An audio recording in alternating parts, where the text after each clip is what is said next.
La MRC de la Rivière-du-Nord a annoncé un partenariat avec la coopérative Tricentris qui va désormais assurer la gestion des opérations des écocentres de la région. Vous faites le point avec nous.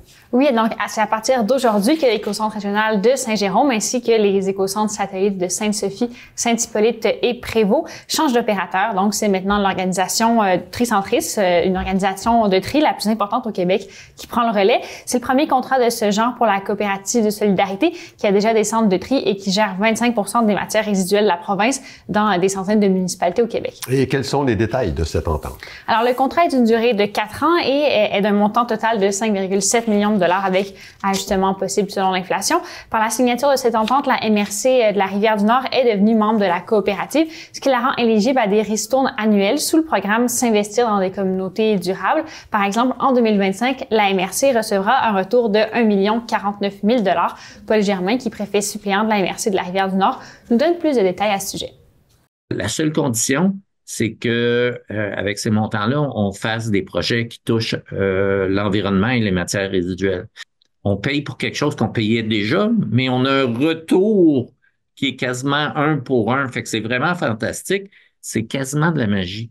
Mais on a des beaux projets qui vont être financés avec ça, qui vont toucher directement le citoyen. Alors, il devrait y avoir des annonces en ce sens-là pour les citoyens. On va surveiller ça. D'accord. Avant Tricentris, qui s'occupait de cet aspect-là des choses? Jusqu'à maintenant, c'était l'organisme Développement durable Rivière-du-Nord qui s'occupait de la gestion des écocentres de la MRC. M. Germain parle de cette nouvelle entente comme une alliance stratégique.